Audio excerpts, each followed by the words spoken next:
topic, Pastor Clifton Hall.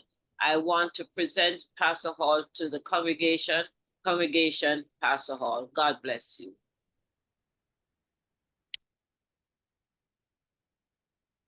And just remember, Pastor Hall, if you just before you come on, Sister Annette, if you could sing that theme song if you're available at this time. Thank you.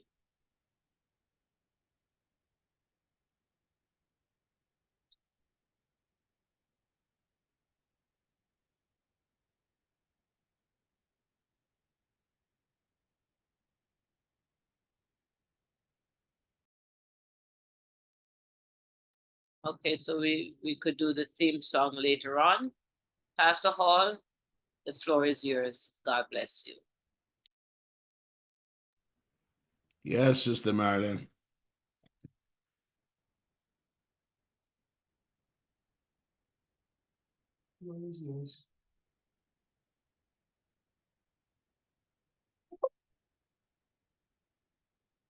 All right, I'm here. Yes, go ahead, Pastor. Thank you. Thank you, Sister Marilyn. Pleasant good night, church. We trust that wherever you're joining us from tonight, you are safe and sound. Want to welcome everyone. And I believe Sister Marilyn has already done the prayer. I was a couple minutes late getting on. However, we are grateful to the Lord that we are here. And like I was saying, snow is right in our community and it keeps coming down, maybe for the rest of the night. For some of you, wherever you're logging in from, it may be in the warmer climate. So wherever you're at, join in. If you're on the road, please drive safely. If you're trying to make it home, stay alert. It's going to get worse on the road before it gets better. And if you're in the warmer tropical climate or where it is nice and sunny and warm, please do send us up some sunshine to warm us up, all right, and keep us in your prayer. But let me say, on behalf of Covenant of Promise Ministries, again, we're glad that you're here to ministers and spouses, families and friends, and to everyone, first-timers, welcome, welcome. Tonight, my assignment is loving your spouses. It's a big order, and I don't know how well I will be able to do that, but that's my assignment. Sister Marilyn chose to pick on me since it's Valentine's week to share on this theme. So we're going to try to do our best and talk together, and then we'll have time to, act, interact, and pray. So we're going to go to the word of the Lord tonight from the book of Ephesians chapter 5 to use that as a part of our theme. All right, Ephesians chapter 5. And we are going to read from verses, I want to read from verse number 21. All right, let's begin. Ephesians chapter 5, beginning at verse 21. Submitting yourselves one to another in the fear of God. Wives, submit yourselves unto your own husbands, as unto the Lord. For the husband is the head of the wife, even as Christ is the head of the church, and he is the Savior of the body. Therefore, as the church is subject unto Christ, so let the wives be to their own husbands in everything. Husbands, love your wives, even as Christ also loved the church and gave himself for it, that he might sanctify and cleanse it with the washing of water by the word, that he might present it to himself a glorious church, not having spot or wrinkle or any such thing, but that it should be holy and without blemish. So ought men to love their wives as their own bodies. He who loves his wife loves himself. For no man ever yet hated his own flesh, nor nourishes his and cherishes it, even as the Lord the church. For we are members of his body, of his flesh, and of his bones. For this cause shall a man leave his father and mother, and shall be joined unto his wife, and they two shall be one flesh. This is a great mystery, but I speak concerning Christ and the church. Nevertheless, let every one of you in particular so love his wife even as himself, and the wife see that she reverence her husband. That's a lot of information from the Word of God. And this is God's Word speaking to us as couples, husbands and wives and husbands. One of the great thing about marriage is that it is the will, plan, and purpose of God. Any marriage that is to be blessed must be in accordance with the instructions from what God's word is saying to us and has said. I believe that I'd like to start by saying marriage is one of the greatest and one of the oldest institutions on the planet.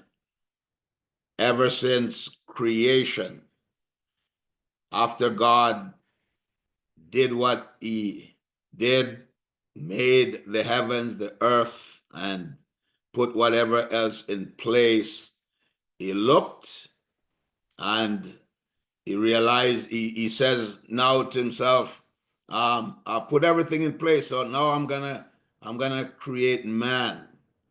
He created Adam, and then he made Eve from a rib out of Adam's side.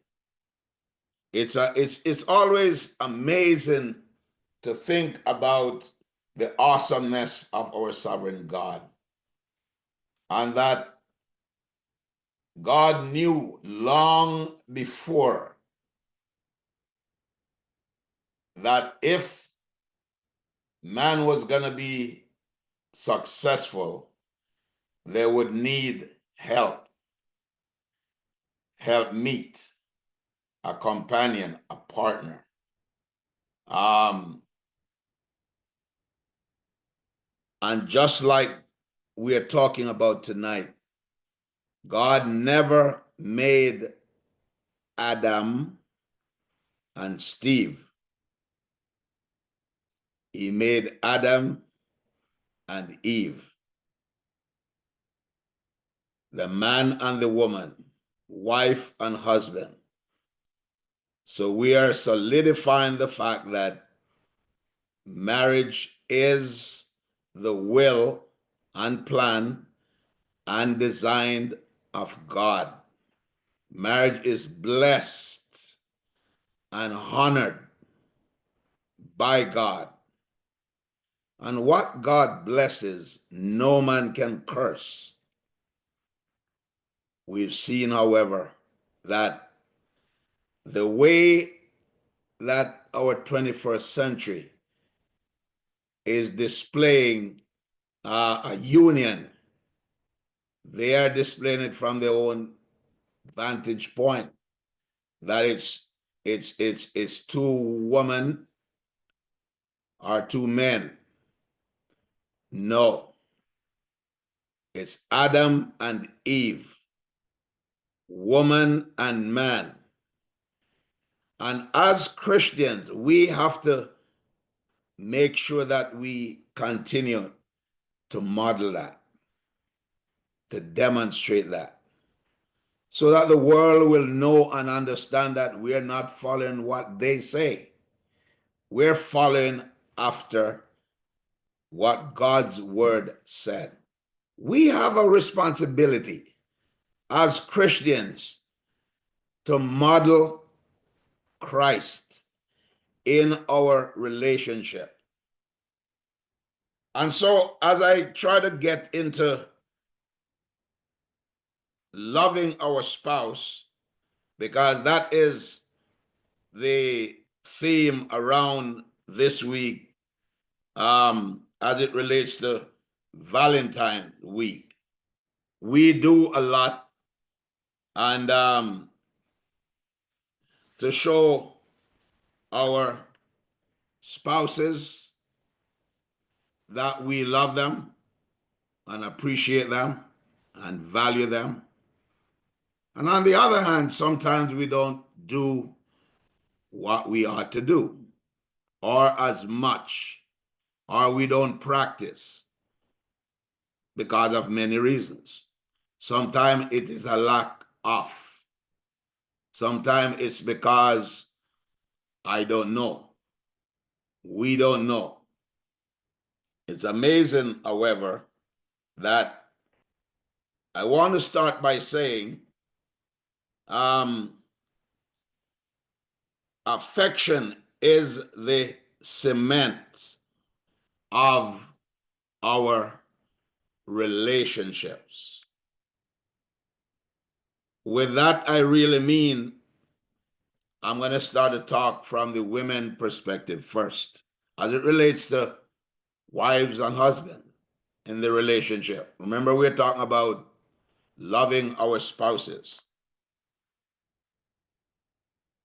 To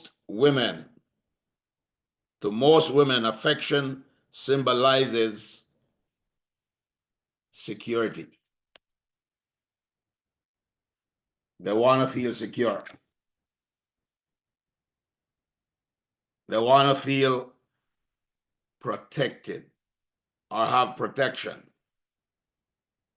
You can jot down some of these things that I'm going to make mention of. They want to know that they have comfort. They are secure. They have protection. They have comfort. They have approval in their marriage or in their relationship.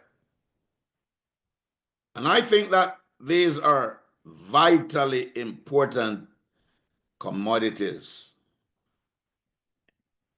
in the eyes of women. Why? Because God made our spouses different from us.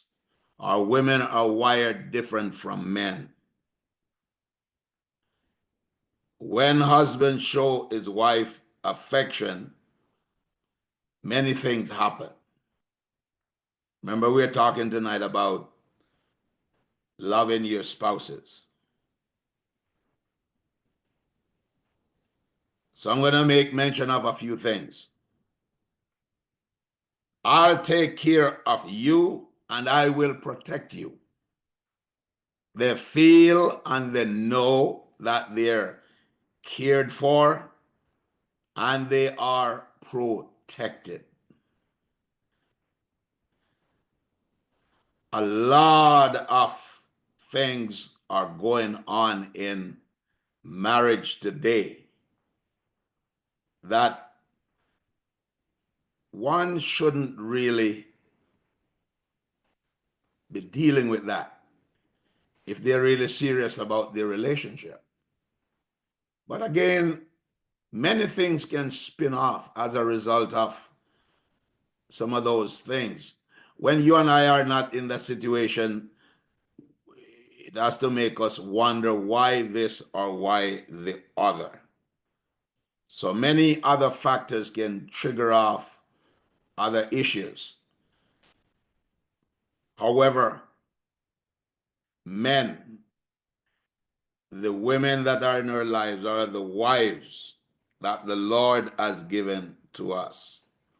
We need to continue to provide care and protection for them. These are some of the nuts and bolts issues as it relates to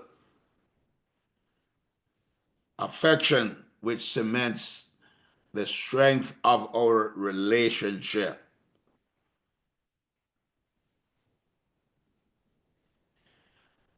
We need to also speak verbally.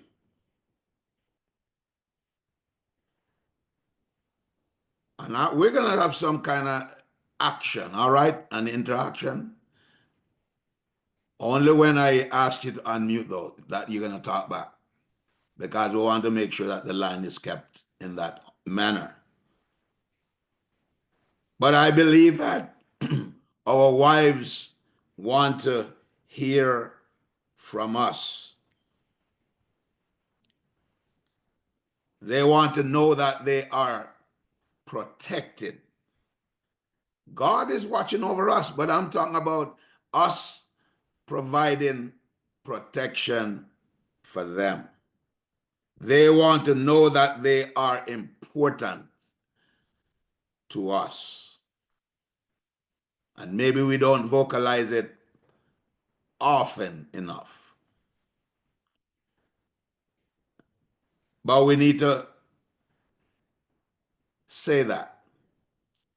We need to demonstrate that in no uncertain term,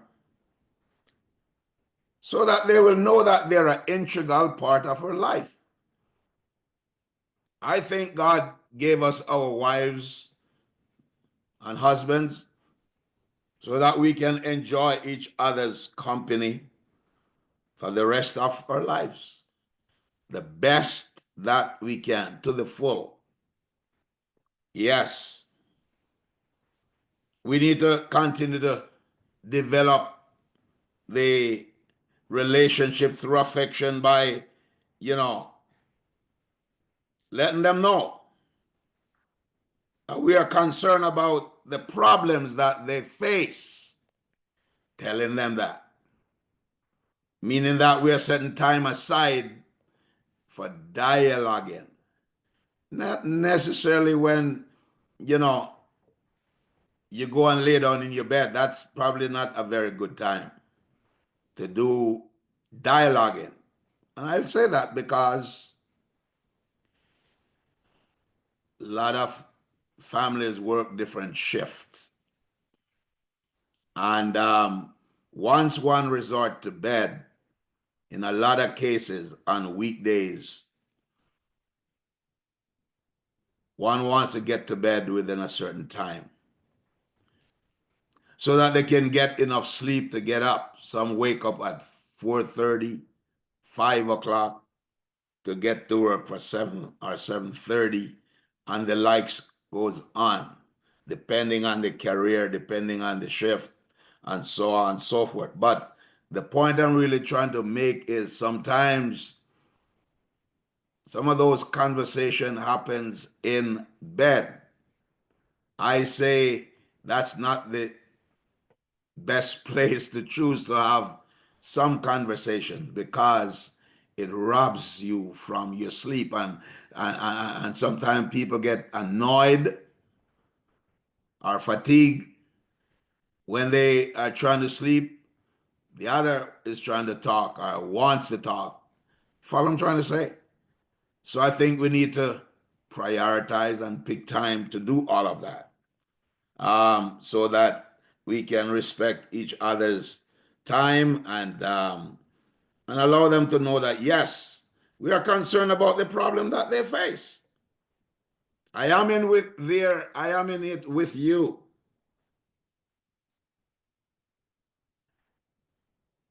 We can compliment them by the things that they do right in the home, or whatever it is that they have pursued and has finished the program, or while they are doing it, so that they can know that we are proud of them, or they are proud of us.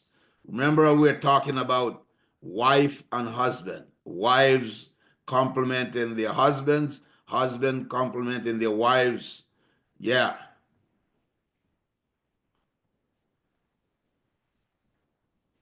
What else can we do?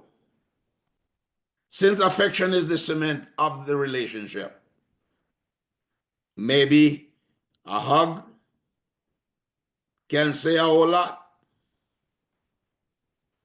or all of the above that we just said. Men needs to understand how strongly women needs our affirmation. And again, we are wired different, aren't we, guys? We are wired different from the ladies. Sister Marilyn, you can monitor those comments that comes in so that we can talk about them later, please. Yes, sir. Thank you. We are wired differently. And so we understand that we have our job cut out for us. And the way that we go about things, men, it's not always the way the ladies or our wives goes about it.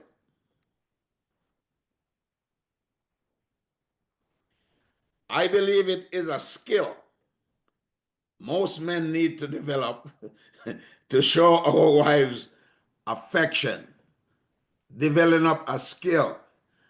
I am a fitter welder by trade for 23 years, almost 25 years. And to perfect that process, I went through a series of training. Went to night school when I first got to this country, just to get a feel for things, and then I enrolled in an Institute of Technical Trades. After I says yes, I think I'm going to pursue this as a career choice. And then that program lasted for sometimes, covers blueprint reading, covers MIG welding, stick welding, brazing, acetylene gas, and all of that stuff, and all the different positions that one needs to practice. If you're a welder, many of you ladies don't understand all of that, but to be a professional welder doing pipes, yes, pipes. A pipe is a complete round object. You have got to weld those pipes in all positions, because it's over your head or it's on the ground, and you got to weld it in the position that it is, and weld it so that it is watertight, so it doesn't leak. So they teach you all those principles of what to do to make sure from start to finish that you use and approach it, apply the proper technique and procedures, so that when that product is finished, it will be 100% waterproof, leak proof. Hard process, but when it's done, you know that you are classified as a good welder. And you can go out there and compete for a good paying job if you get in, because those jobs are never always the ones that are easy to find. And I'm saying, you know, I believe that in our relationship, we grow and develop over time. We get better. But one of the points I want to make is that how we really can grow and allow ourselves to grow is to allow our spouse to teach us some of the things that we don't know. Now I'm going to make some examples. Some of us as men or even women, the culture that we were brought up in, it's not always a custom to see our parents. For those that were brought up with their mother and father, husband and wife in the home, some, unfortunately, you didn't have a dad, you're a single parent that you're brought up with, so you never saw mom being hugged by her husband or being kissed, you know, or being embraced, any of the above. Some of those things were not hardly ever visible in some of our West Indian homes. It's not a common practice. It's like, hey, if you want to kiss mom, don't do that in front of us. You know, while in other cultures, it's quite normal and okay. So the point I'm making is, how do we learn? How do we get comfortable at doing some of these things? The person that the Lord put into her life, the wife that the Lord gives me, she can help me, or he can help you. I can help her to do what she missed out on, or in the area that I am lacking. And we're talking about loving our spouses. Each one teaches one. It is also a simple but effective way to build your account in the wife's loves bank by teaching, hugging, kissing, embracing. I was reading up on some materials years ago. I read on different books and taking different courses and all of that. And it is said that one of the survey that was done was asked, how many times a day does one think that their spouse, their wife, needs to be loved? And I'm going to explain that so that you understand what we're saying here. But the survey was done between other couples, and it was done from the wife perspective. How many times a day do you think that it is feasible that one should love their wife? What does that mean? With the phone calls, with the hugging, with the kissing, with the embracing, with the touching, and whatever else. And I usually ask a lot of my premarital candidates, what do you think? Just to get an idea. How many times a day you want to be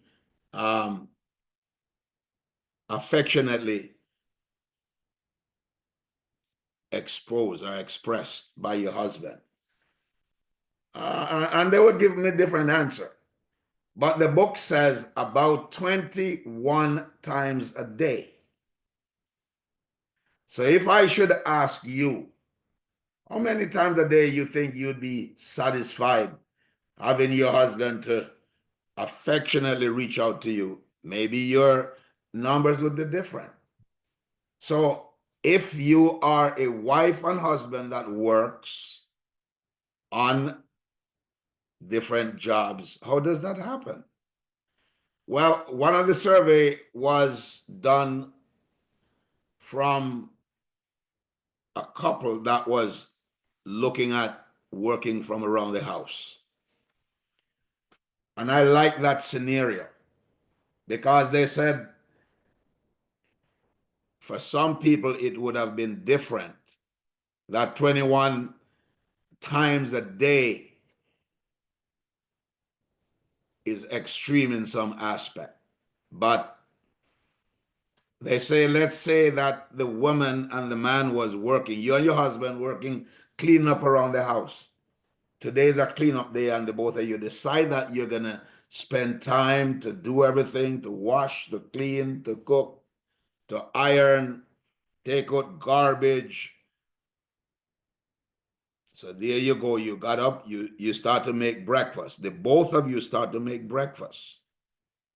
While you're in the kitchen making breakfast, one is helping the other. One is frying the dumpling while someone is making the tea. And then comes breakfast time. Breakfast, somebody setting the table. And of course, breakfast is now served. You sit down enjoying the breakfast.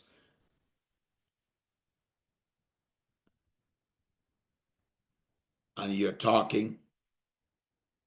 And after you finish, you clean up. While you're cleaning up, she is there beside you. You reached over and hugged her, or kissed her, or touched her, or embraced, or she did the same thing, vice versa. Lunchtime comes around and you went on and do your job and it goes on. So the compilation came from those amount of time that you would be around each other in the house. For the guy that works out of the house, it's impossible. But the information went on to say, even though you're not home, you can call to connect, to find out how you're doing, what's going on, because she may be lonely, wanting to hear from you, wondering what's going on at work. And on the other end, it makes her know that you are thinking about her. You see the point? On the other hand, I know of a couple that has told me that many, many years ago, and you've heard me spoke about that before, which I am incorporating into all I'm saying again. Loving your spouses And I was reading on some of this in a book as well. That this guy told me that he works on the construction, and whenever his wife get up in the morning and makes his breakfast and his lunch and the snacks in between, she would write little notes and put them in there in his lunch carrier, but he wouldn't know, only to find out that when he gets to work and at 9:30, he opens up his lunch carrier. He saw this piece of paper fold up and he's wondering, what's this? When he opened it, only to see that, oh, this didn't just fall in there. This was intentionally written on by his wife and folded up and put in there under the sandwich or somewhere there, so that he could see it when he removed the sandwich or his lunch carrier. And whatever she put on there to say, all right, let's say, have a good day. I'm thinking about you. I love you. Take care of yourself. Call me at 12 or whatever. See you later. But then he said when lunch comes about, or afternoon, he realized that it wasn't finished. There was more in there. Please hurry up and come home. And whatever else. So he said at the end of the day, he was almost like in a race to get out of the workplace, to get home, because he knows that his wife is at home waiting for him. And he can't wait to get home to see his wife. So this again is a deposit in the husband bank, love bank. Just a note to comment. When we do the same, gentlemen, that's exactly what we're doing. Like we go to the bank and we deposit money in our accounts. We can confidently go back there later, another day, and withdraw some of the money because it is put there, it was put there. However, if none was deposited in the account, no matter how smart we are, we're not going to be able to get any money out of that bank account. It will be empty. So there are two love accounts, one for the man, one for the woman. Just like we deposit in the men's account, in the man's account, we need to deposit in the women's account. Get it, brothers? Get it, ladies? That's how the love life goes, in building strength, harmony, unity.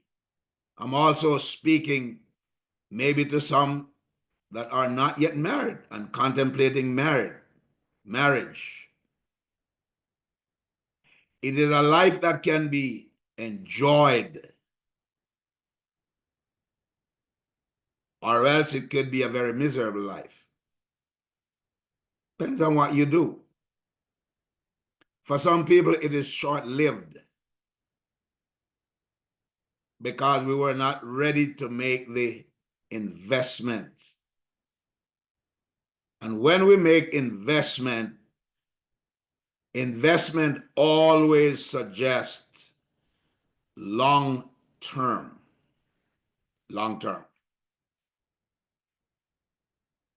Not just a 3 months term deposit. No. Marriages are meant from God's perspective that we invest in each other until death do us part.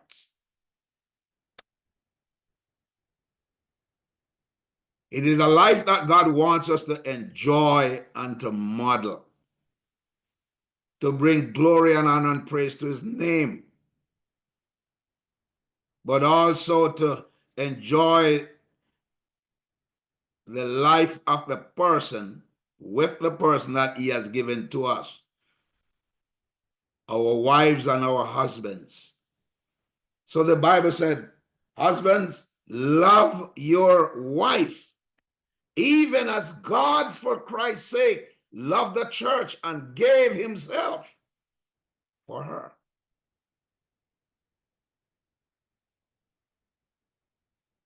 And God knows that a lot of us can't live without our wives. Not after we got married and realized how much they have contributed into our lives, or how much we have deposited into theirs, because it's a bank account. We have got to appreciate and love and respect and care for those whom God has given to us. The author said most women love to hug. Is that true, ladies? Obviously, a man can display affection in other ways that they can equally important, that can be equally important to a woman. What other ways? Picking up a greeting card or a note expression of love and care can simply but effectively communicate the same emotions. And may I just say, brothers, don't forget the all-time favorite. What is that, Pastor? The bouquet, the flowers. Valentine's Day is 3 days away, Wednesday, Thursday, Friday. If you forget, turn around and go back and get the flowers on Friday. And whatever else you plan to do. The weather may spoil some of what you plan on doing outdoors or away from home, depending on where you're going, but it's a time when one again take the golden opportunity to express to our special half how much we love and appreciate them for who they are. The dinner may be in the works. You know, it's a sign of our love and affection. Yes, doing these things while we can, allowing them to know that they're special. Yes. Somebody says, well, how about holding hands? In a time honored and effective, you know, it's a sign of affection. Walks after dinner. Maybe some of you have done that. But for some people, walks is not always possible. We may get older to a point where walk is not even in the card anymore because you can't walk too far anymore. You can't go out for jogs. But, you know, we have many avenues. The hugs, the phone calls. Somebody said the rubbing of the back, each other's, just sitting down there and doing all of these things. These things doesn't always means, you know,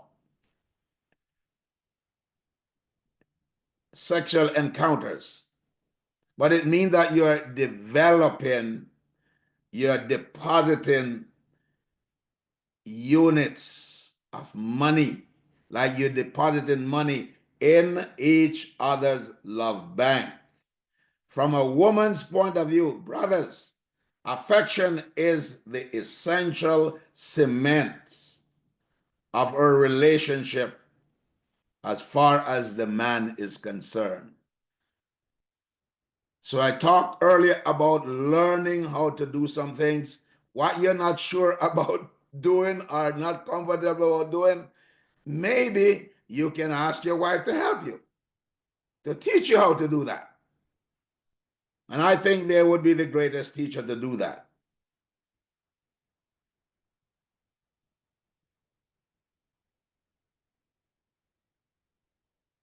Somebody may say, well, but she knows I am not the most affectionate type. Women finds affection important in its own right. So if we are falling in those areas, I think that it's a good way to have a discussion. Most of the affection they give and receive is not intended to be sexual. It's just the way women are wired. They want us to sit down with them, to be there with them, to put our arms around them, to touch them, to hug them, to kiss them. But here's what we're saying, ladies, from a husband's perspective or a man's perspective, again, the men are wired so differently that in a lot of cases, as soon as the ladies think that we are touching them, they are saying, we're touching them because we are aroused and we would like to have intimate relationship. When they are saying, no, that is not what my affection is all about. Definitely it can lead to, I believe, the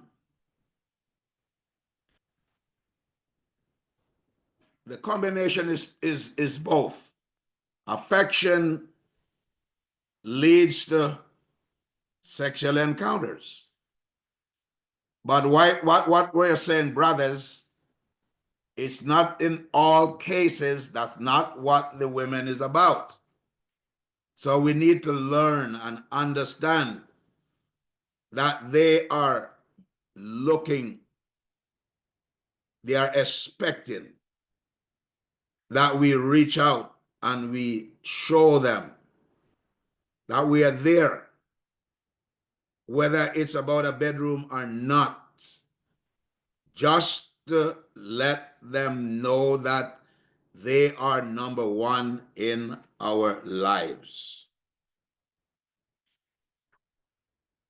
I don't know how much stuff we have in terms of response or comment, but I'm going to quit in about 10 minutes so that we can start to address some of these questions or comments. And all of this may confuse the typical male. We see showing affection as part of the sexual foreplay. But in other cases, men simply want to skip the affection business, because we are already aroused. But God wires us differently. So there it is, brothers and sisters, men, women, wife, husband, premarital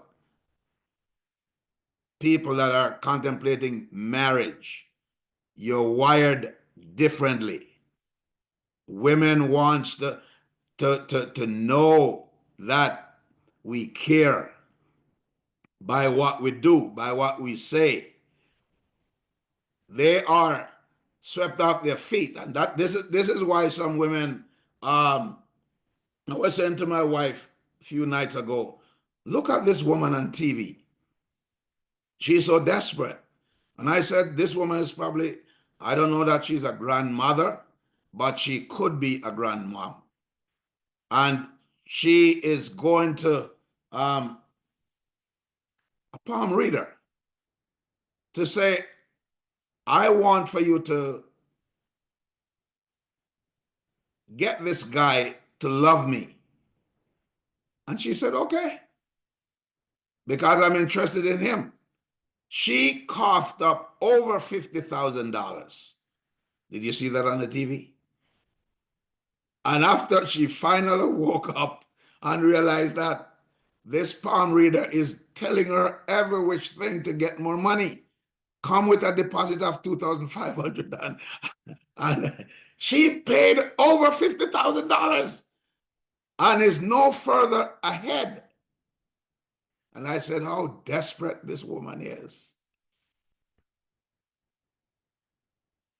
And all I'm really trying to say is, we need to treat those wives that the Lord give to us and love them and respect them and allow them to know that they have first place in our lives.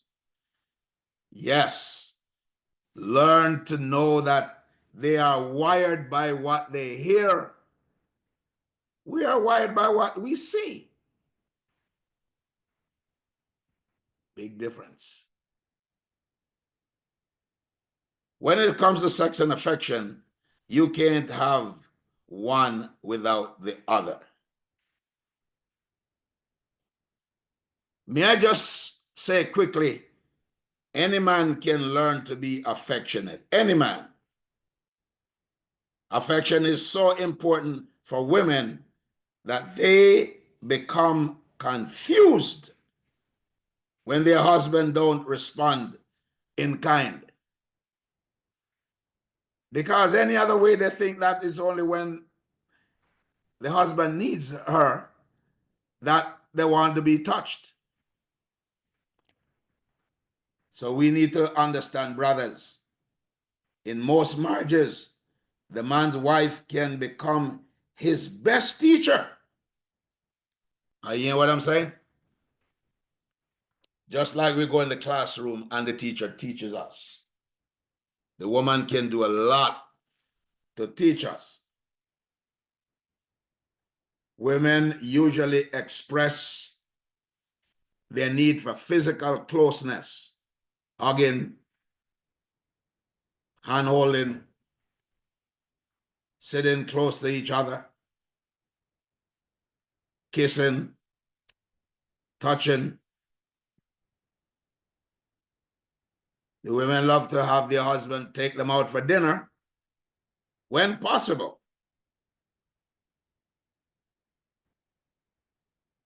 And I think I want to kind of stop there because we know we have some comments. I need to start to hear, we can reciprocate and hear what's going on the other end of the line.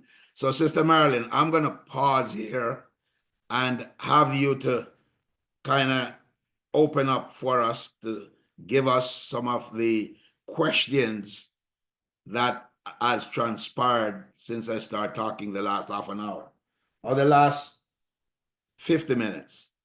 Yes, sir. Yes, sir. Some of them I put there to kind of stir up the pot. So, and I think you kind of answered part of the first question I asked, that what are some ways that couples can be intentional in ensuring that their relationship is healthy? Good. And how can issues like insecurity be resolved? Wow. All right. Does anyone want to jump in at this point? How are some of the ways that insecurities can be resolved? Please unmute and identify yourself, please, so at least we have a voice. We have a name with the voice.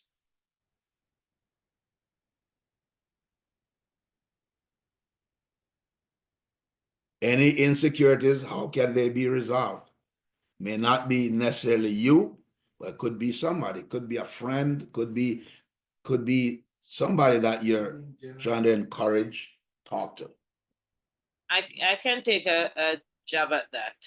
Sure. To resolve something, you have to find out what the cause is. Definitely. And insecurity is not necessarily something that happens since the current relationship. There could be things even from childhood or past relationship that cause one to be insecure. So it's to find out the root cause and then work on what the cause is. And if it's something in the relationship that one is doing that can trigger insecurity, then that spouse need to do the opposite.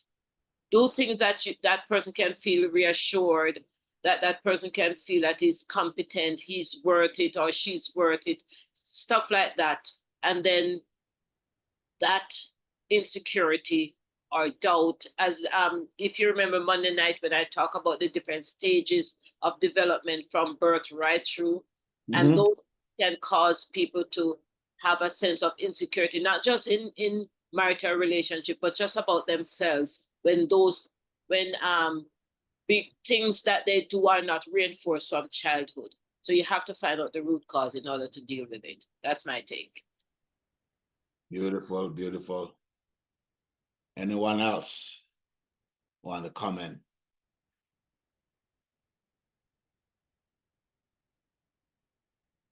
Yes, I believe that it is important. How do you solve a problem if you don't know what it is? Finding out, discovering what exactly it is. And as I read upon some of the materials in the past, it speaks about some of the things that is happening that gnaws the relationship. In the wife and husband relationship, she has deeply been hurt by her husband, but she would not open up to him because of former conversation that they have had. And he tried to tell her, well, I don't want to hear about it. And so she feel that, again, anything that she wants to say or she would like to say, he's gonna try to shut her down and not want to listen her out. So she backed herself in a corner and just would not openly want to talk about her hurts. And it built up and it built up and it built up. But that is pretty dangerous because after a while, she's going to shut down. She's going to withdraw.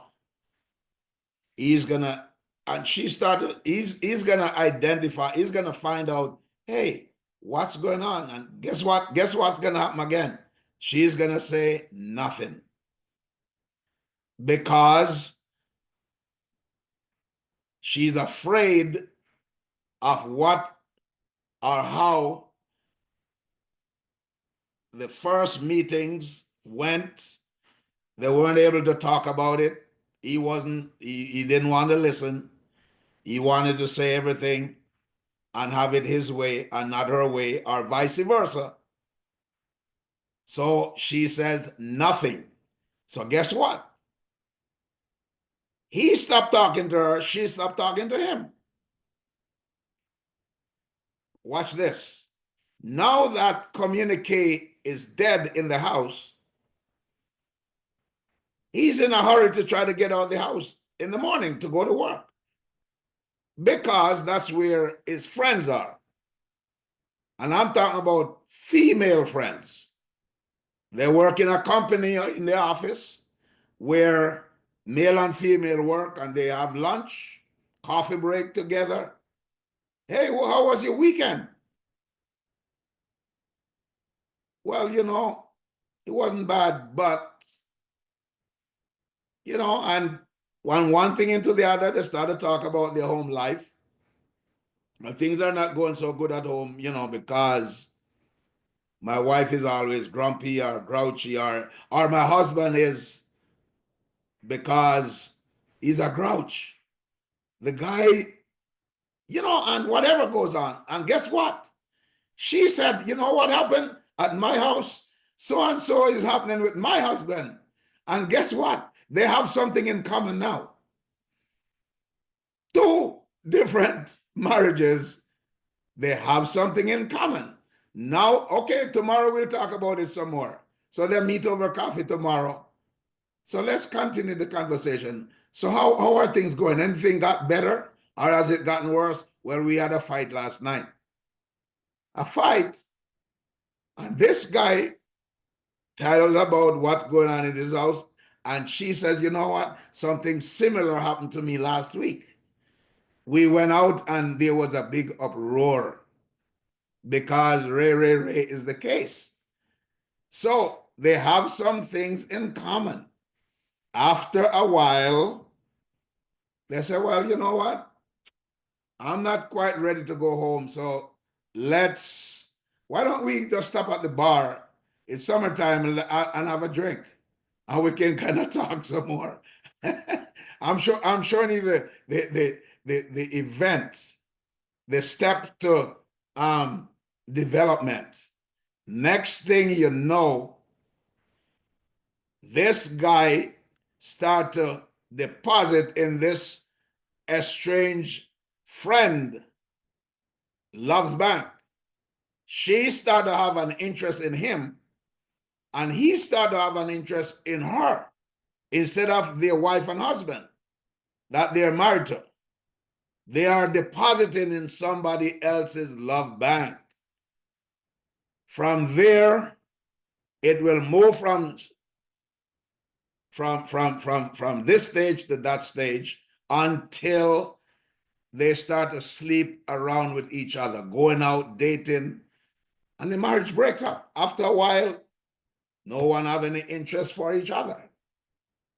And the marriage dissolves because somebody has their interest outside of the home. Amazing story. But this happens all too often because whatever is going on at home is not dealt with. Somebody is playing the cat and mouse game. And when you go home, you have no interest. You come home, you don't say good evening, how was your day, or XYZ. You step past each other and, and all the other stuff that goes on. So, brothers, wives, men, we're saying these wives and these husbands that the Lord has given to us, let's learn to love them and to respect them and to appreciate them and to value them. That will make our life and our love life rich and long and lasting and respectful to each other. That is what deposition is all about, depositing in each other's love bank. Receive it. However small, however little, however large it may be, let your spouse know that you appreciate them and you love them and you respect them for who they are. No competition. You don't have to do like everybody else does, but what you do it out of love and respect and appreciation. And your life will be meaningful and lasting. Next question. Anybody have a comment or question, Sister Marlene? Yeah, so the other one, it's also from me. We do ensure premarital counseling. But should couples engage in counseling sessions after marriage? When and why? All right. Anyone want to take a stab at that? I'll give my summary. Do you think it's necessary? All right. Yes. Yes. Some people was never in any premarital counseling classes prior to them getting married. So I believe that since you were not prepared prior to, and now that problem arises in your relationship, don't be so arrogant and foolish. The first thing you want to do is to make sure that you secure help for you and your spouse. If you have any care about the relationship at all. When you have a problem, when you are sick in your body, where do you go? You go to the doctor to get diagnosis, to find out what's wrong, so that you can know how to take preventative measures, or the medication that he gives you, how you need to take it. That's what the counselors are there for. Not after the marriage is broken up and you're sad, suicide, and all different kind of stuff. I hate divorce. I hate the word. It's not God's will. It's God's will for us to enjoy our marriages and to love our spouses. So if and when something happens, my brothers and sisters, and you can't resolve it, find trusted counselors. And it doesn't mean that you have to go find a paid professional counselor, because they're going to charge you starting at about $100 an hour. Not cheap. And some people's problem is not a one-time fix. Several sessions. Because as I know it, some people are not willing to admit what is going on in their life. It takes several sessions before they build up trust to start to open up. So yes, whatever is you're dealing with, find somebody that you can trust, that you respect, that can counsel you, that have the experience, that can listen you out and counsel you and walk with you through those processes. It's for your help and healing and wholeness. That's how I like to explain it. I have Yes, a go ahead. question, sir. Go ahead. Regarding counseling, the tendency, for the most part, is usually when there's a problem, then you go seek counseling. Mhm. I am thinking that we need to move away from that and do more prevention. Yes. Like, yes, we go to the doctor when we're sick, but we also go for an annual checkup to make sure that things are going good. So Wow. I think when it comes to a relationship, we should be doing some check-ins with our counselor. And I can speak for myself, for me and Noel. Pastor Peart is the one that officiated our wedding, and he checks in on us. How are things going? Yeah. And there are times when he talks with us together and individually to make sure that any glitches or anything is fixed. He gives us suggestions and all of those things. And I think we need to treat our relationship in Christendom much better than we're doing that. Many times we just hear when the issue gets so bad that it's practically irreparable. And that's when people are calling out for prayer or going for help, when there is issue going on for quite a while. So that's my suggestion, that we should do some changes as it relates to relationship so that we can have ongoing healthy relationships. I cannot I cannot agree with you any better than you have said it.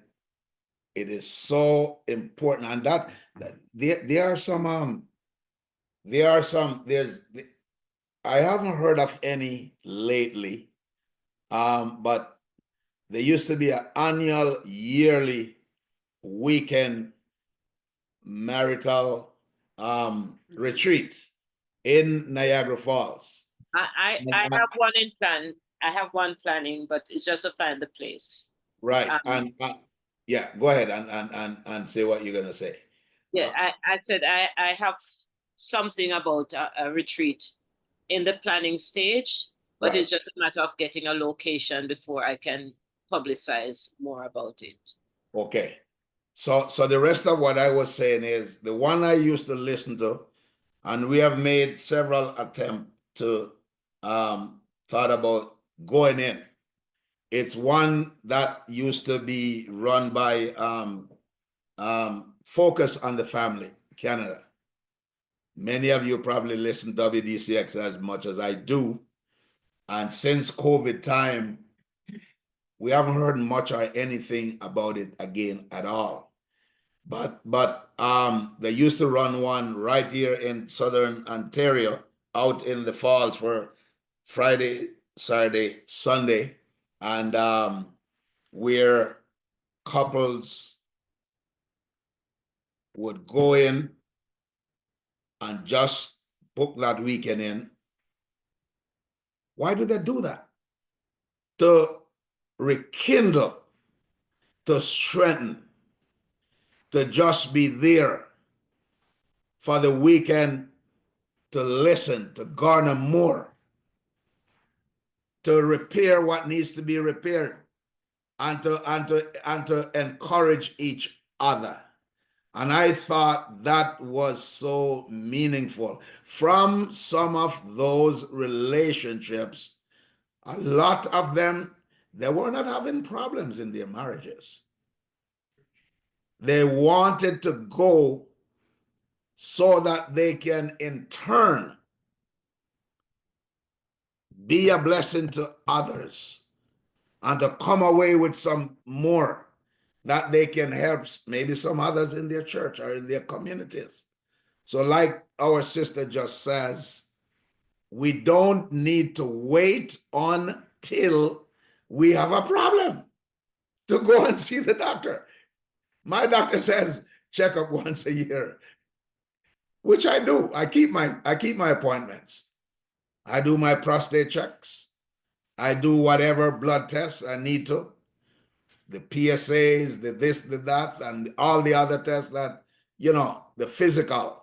I do that to make sure that I am physically healthy. There are no surprises.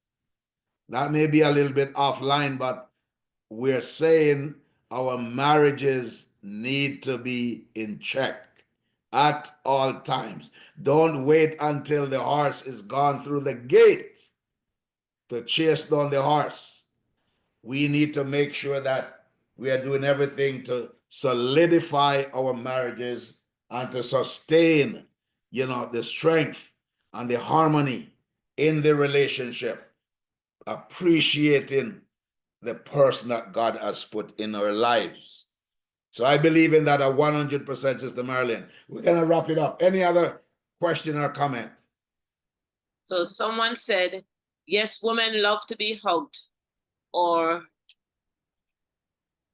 women, most women do. Older men from the Caribbean do not support Valentine. It is not something they practice in Jamaica, and that's what I've been told. That's what the person wrote. Mm-hmm.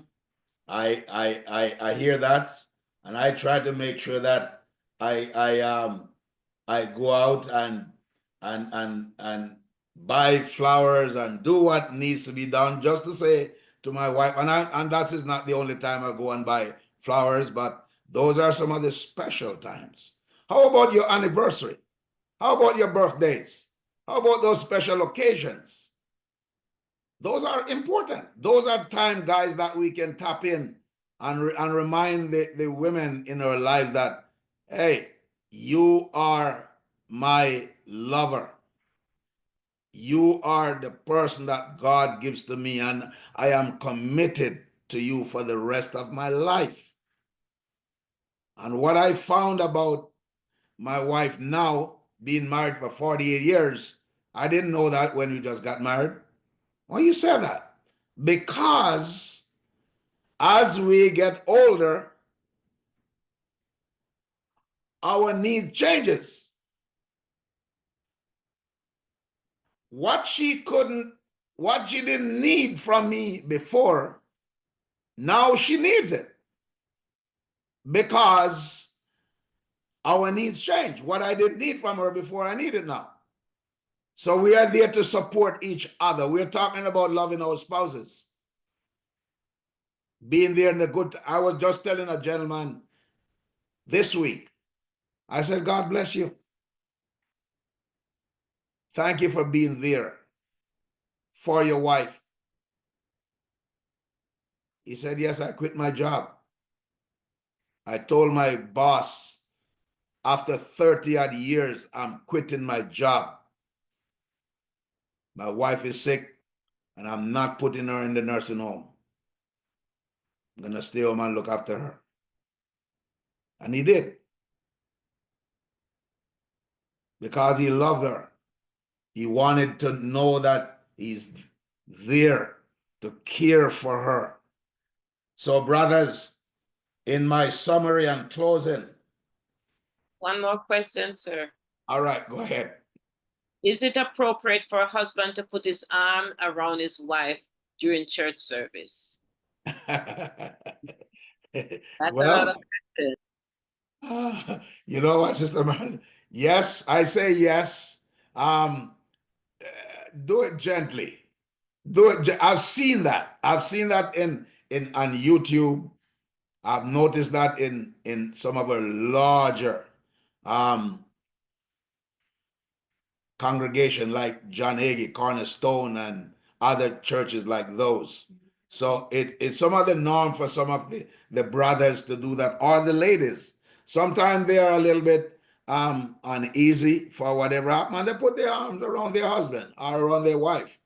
You know, so I don't have no issue with that at all. I believe that we have seen that even at the altar. Sometime when a wife and husband spouse comes up to pray, they put their arms around each other. That's quite okay with me. I don't have no issue with that.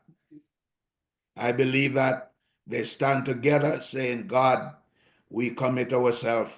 Your will be done in our lives. And here we are together. That is my take on it. When you said gentle, the individual wants to know what is gentle. You said gentle. Well, putting your arms around their shoulder, you know, that's about how gentle I can say it, where it's visible enough, where you're sitting in a seat beside your spouse, so you're stretching your arm around their upper shoulder, where the arm is, you know. That's what I describe as gentle. Not provocative and sensual. That's correct. That's correct. That's correct.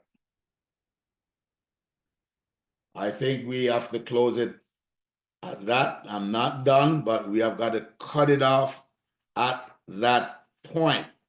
I want to ask question for contemplation. And this is for the brothers. In what specific ways do I show my wife affection? Take that and maybe you can think about that. Would I be willing to have her coach me in how to show her more affection in the ways she really likes it? Would that be something that you'd want to have your wife to show you or to tell you? Maybe you need to have a conversation with her. And I'm sure that she's going to give you the answer. For the women, think about these two questions. If I'm not getting enough affection from my husband, am I willing to put aside my pride and patiently coach him, tell him, allow him to know and teach him how, so that he will understand what your needs are. Question number 2. Would you find it easier to make love if I felt he were truly interested in me and affectionate towards me? Think about those questions. Maybe you can have a discussion about that with him and ask him, hey, why XYZ is the case? Or maybe you can say, have you found out that it's only when you think you want to be affectionate to me that you put your arms around me? When you want to go in the bedroom? Or have you thought about any other time that we can sit down and just be normal, watching the TVs, having some popcorns or whatever, watching a movie and enjoying each other's company without going to the next stage? I'm leaving it right at that. I'm gonna leave it there for tonight. I hope I've said something so that you can deposit it in your wife's or your husband's love bank. May the Lord bless you. I want to pray and encourage you that you appreciate the person that God gives you. Let them know how much you appreciate them and that you promise to take care of them and love them as long as life lasts. I'm done, Sister Marilyn. Can we?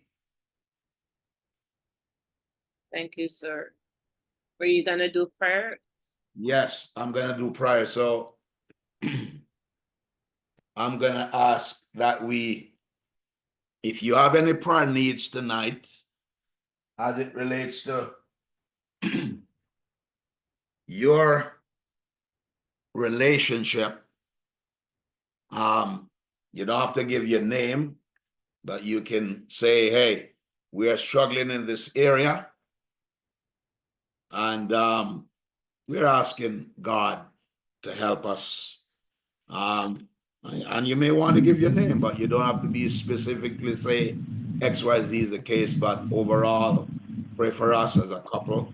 We are having some issues, and God will give us the know-how to deal with it and to find the resolve. There's help there, I can assure you.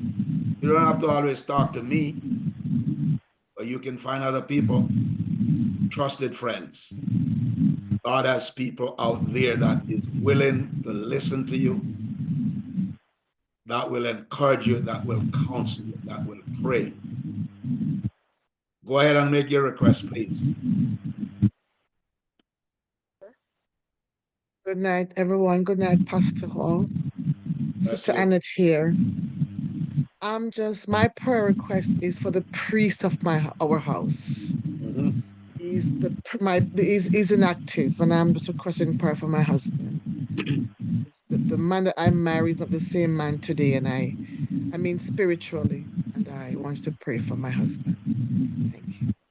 I hear you, my sister. Bless you. Hello, Pastor. Yes. This is my problem. My home is like, like we can't no communication. Like we don't know how to talk to one another. Or sometimes I'm here, I'm lonely, and you have a husband, I come like he's not here. Mm-hmm. I always say the TV is his wife. I'm like I don't exist. So I'm asking prayer for my marriage. Okay. Sometimes married and you feel lonely just the same. All right. Okay, sir.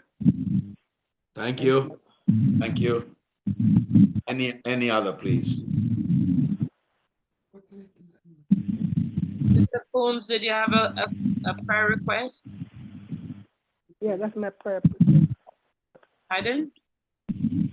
And my prayer request of better communication, how Better to know that, to acknowledge one another at home more than, that you have to become like you don't have any, I just feel lonely, like, you know what I mean? Okay. Thank you. All right. Any other requests, please?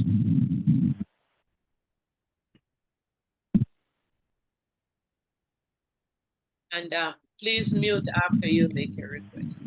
Thanks. If somebody's line is noisy there, I'm not sure why. Any other request? Hi, Rev. Good night. Good night. Good night.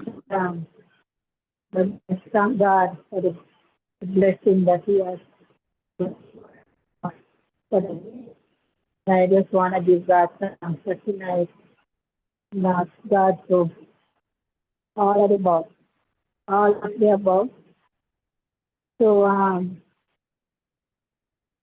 to do something in our marriage and in our life. All of the above. God bless you, sir. Bless you. Bless you. Any other requests, please?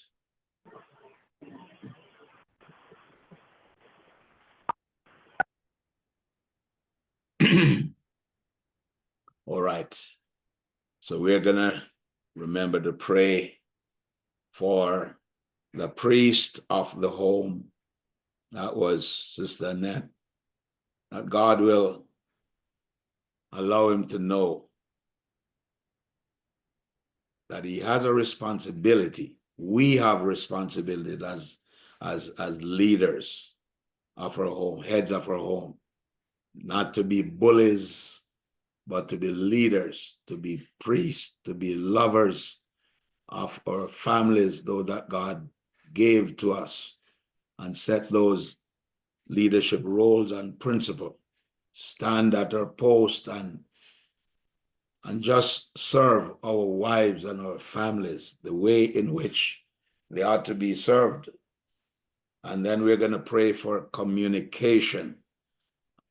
Our sister asked that God will allow the spirit of communication to strengthen, unify their marriage, their relationship. Speaks about, the TV becoming the comfort of one. And I heard Sister Maxine, Reverend Maxine Johnson, in the past gave a testimony of, I think it was her, of a family that she knew and ministered unto.